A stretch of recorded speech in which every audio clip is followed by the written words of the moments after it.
본문 로마서 16장에는 바울이 로마에 살고 있는 자기가 아는 성도들에게 문안 인사를 드리는 내용으로 채워져 있습니다. 자그마치 26명의 이름이 등장하고 있습니다. 이 내용을 읽을 때 여러분 혹시 이상하게 느끼는 부분은 없으신가요? 힌트: 바울은 아직 로마를 한 번도 방문한 적이 없었습니다. 그런데 로마에 살고 있는 26명의 사람들에게 지금 안부의 인사를 전하고 있습니다. 도대체 이 사람들은 누구일까요? 아마도 지난날 바울이 1차, 2차, 3차에 걸쳐서 소아시아 지역과 그리스 지역에서 수많은 사람들에게 복음을 전하지 않았습니까? 그때 바울이 만났던 사람들 가운데 많은 사람들이 로마로 이주해서 살게 되었을 것입니다. 그분들이 로마에서 함께 모여 로마 교회를 함께 이루었을 것으로 성경학자들은 추정하고 있습니다. 제가 지금부터 로마서 16장에 나타난 로마 교회 성도들의 이름을 열거하려고 합니다. 그 중에서 그 사람 이름은 내가 좀 알지, 내가 좀 들어본 이름이야, 그런 사람들이 몇 사람쯤이나 되는지 한번 속으로 세어보시기를 바랍니다. 자, 이제 시작합니다.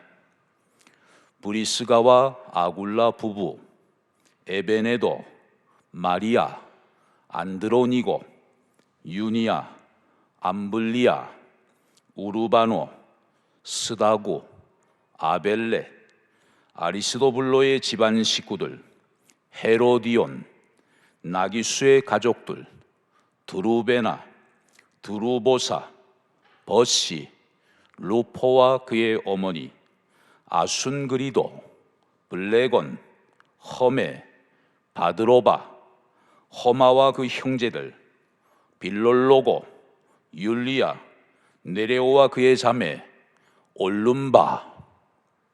발음하기도 참 어렵습니다. 목사인 저에게도 굉장히 생소한 이름들이 많습니다. 여러분은 어떻습니까? 바울은 지금 로마 교회 성도들의 이름을 일일이 열거하면서 로마에 있는 분들에게 안부를 전하고 있습니다. 사실 오늘 본문 로마서 16장은 역사적으로 참 중요한 장입니다. 지금으로부터 2000년 전에 실존했던 초대 교회, 처음 교회의 모습이 어떠했는지를 엿볼 수 있는 창문 역할을 해주기 때문이에요. 우리는 이 창문을 통해서 교회의 원형, 정말 성령이 강림하심으로 탄생한 지 얼마 안 되는 그 초대 교회 원형의 모습을 우리가 엿볼 수 있는 것입니다. 그런 점에서 로마서 16장은 그냥 편지의 맨 끝에 붙어있는 부록 정도의 의미가 아니라 그 이상의 의미가 있다, 그렇게 말할 수 있겠습니다.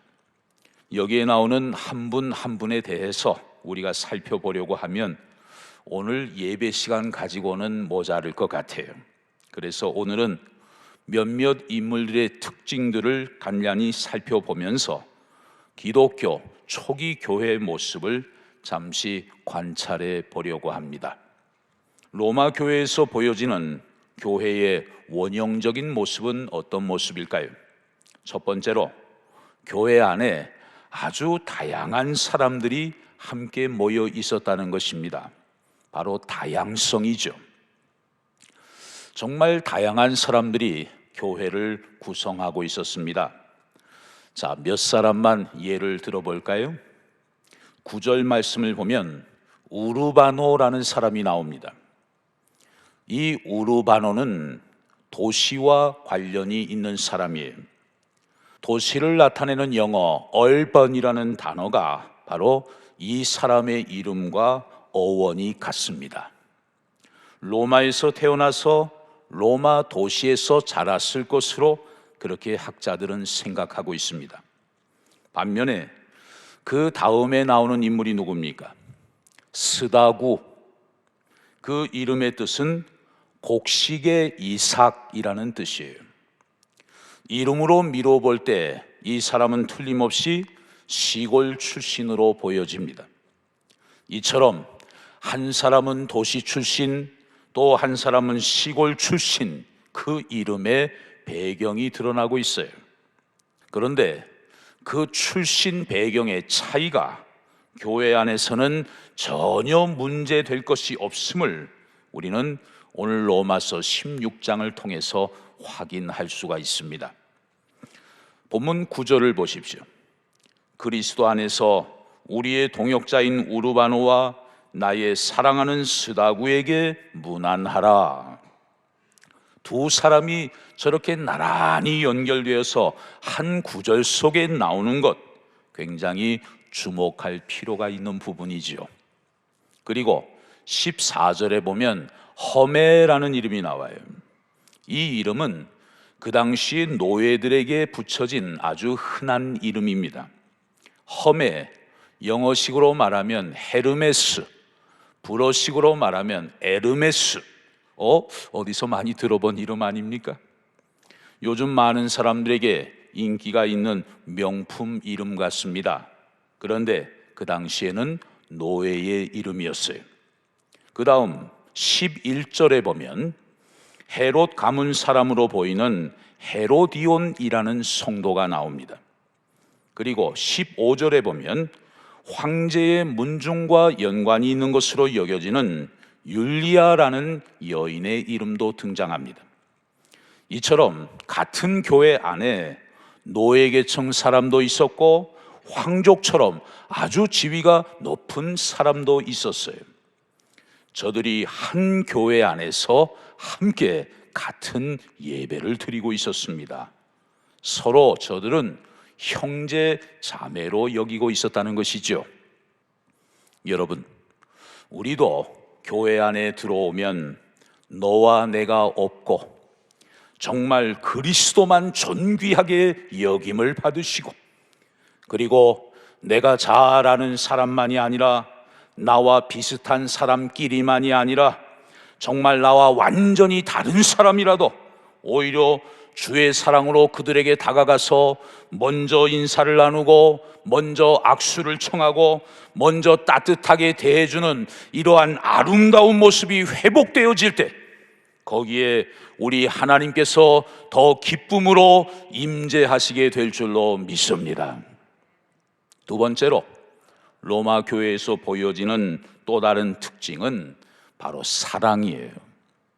사랑의 공동체, 여러 가지 면에서 그것을 우리가 엿볼 수가 있습니다.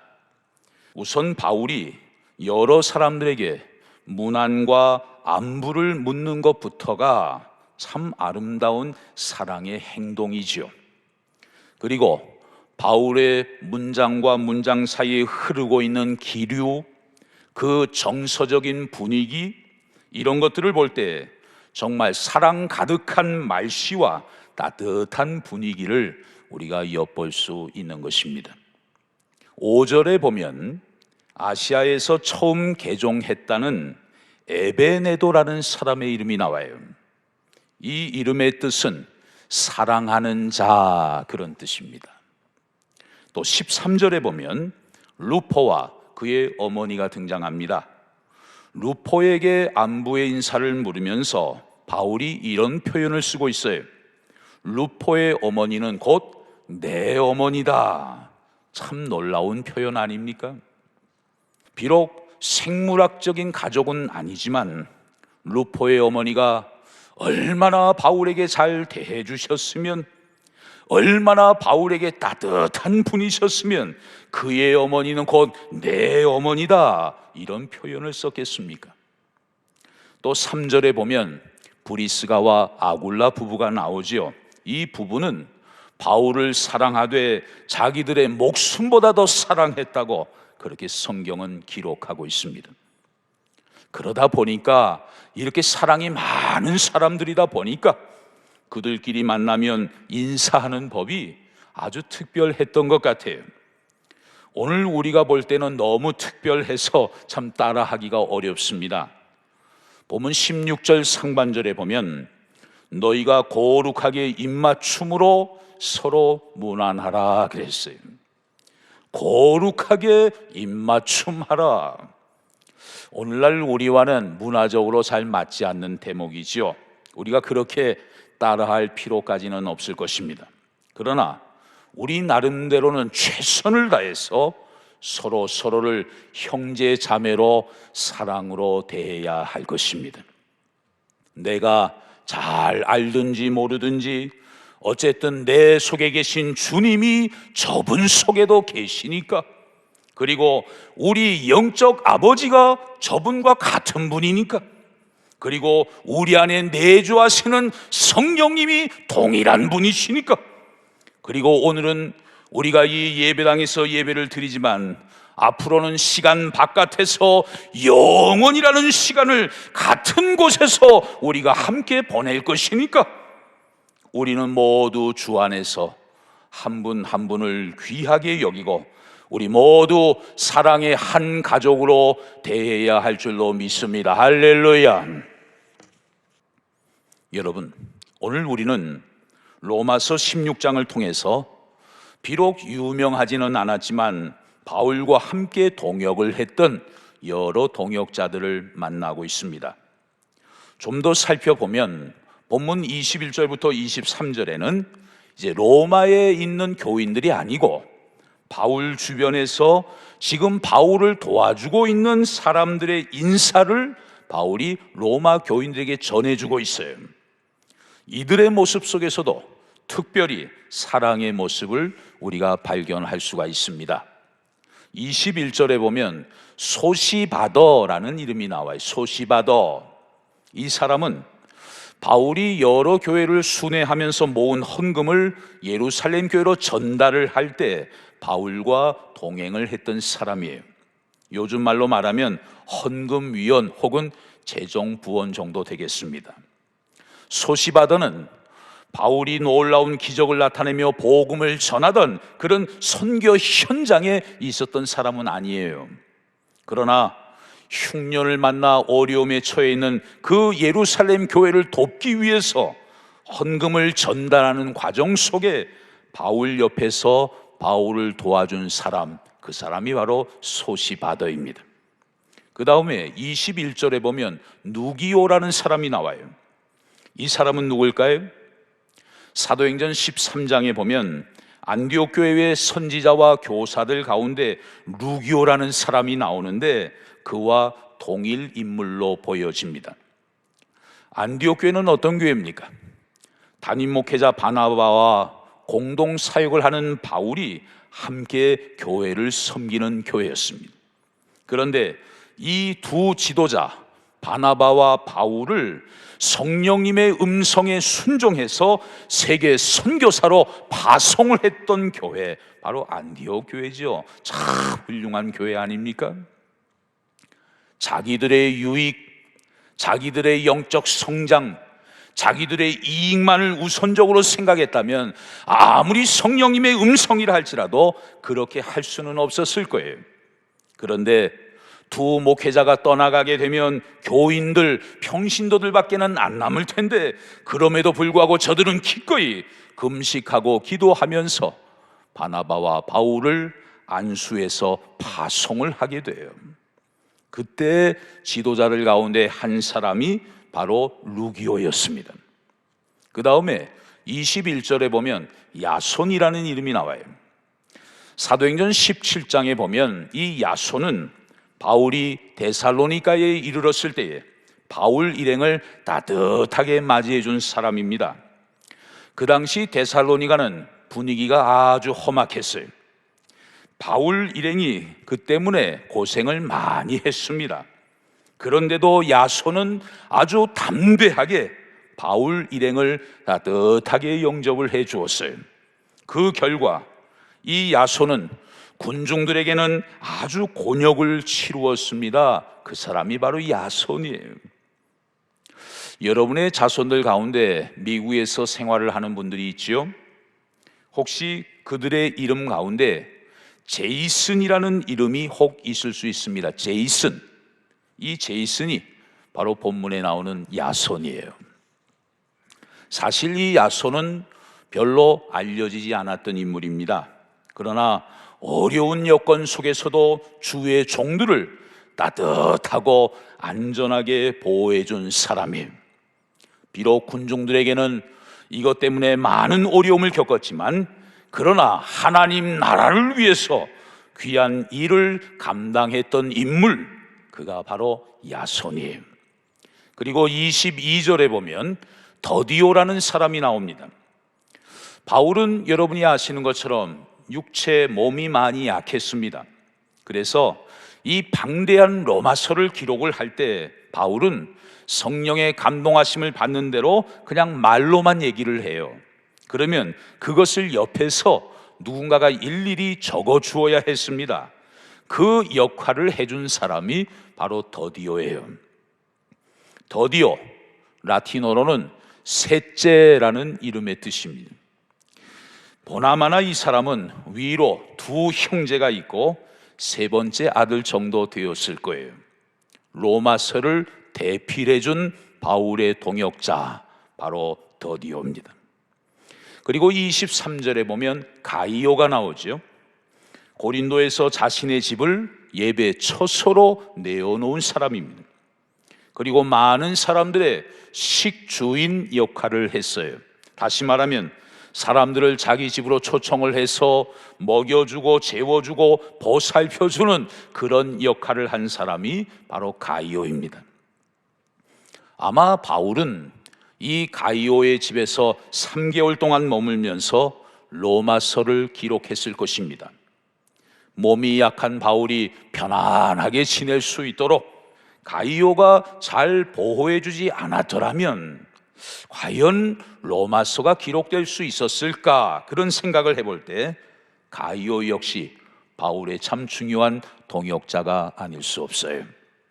마지막으로 23절에 보면 에라스도라는 이름이 나와요.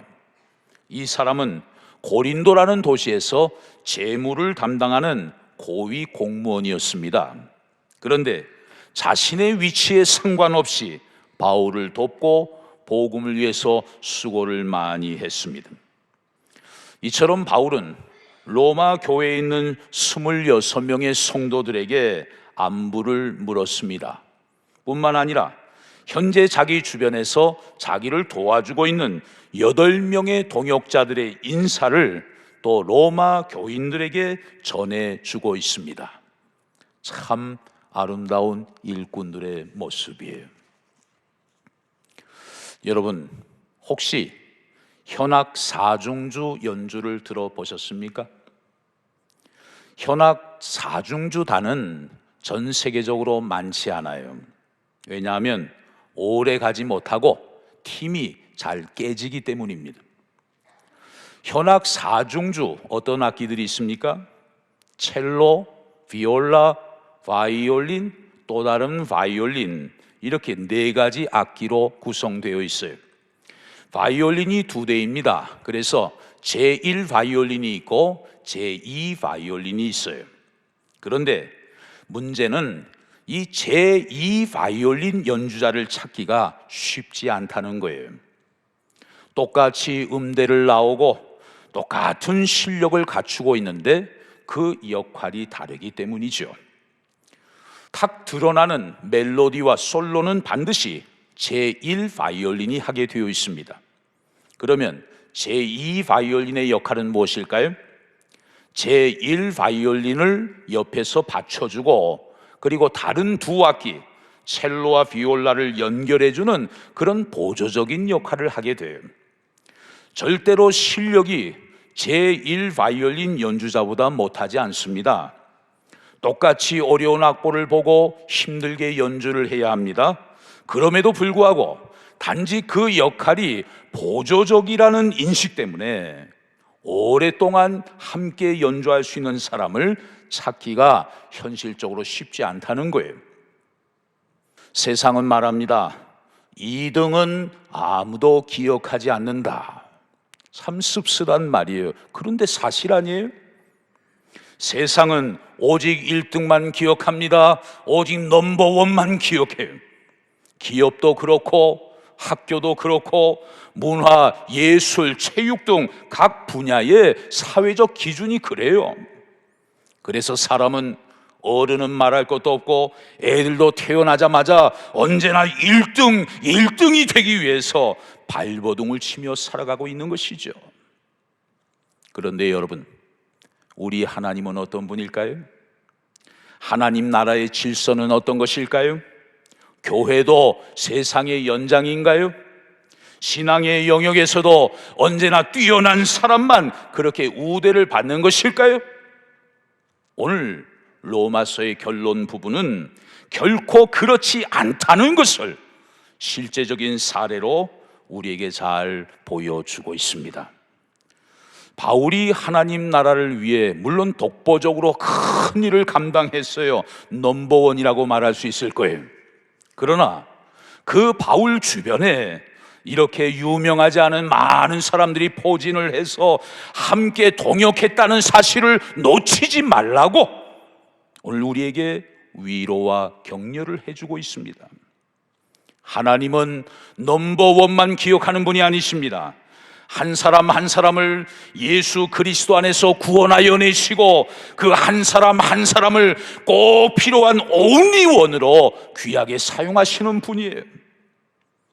성경에서 제일 오래 산 사람이 누굽니까? 아유, 잘 아시네요.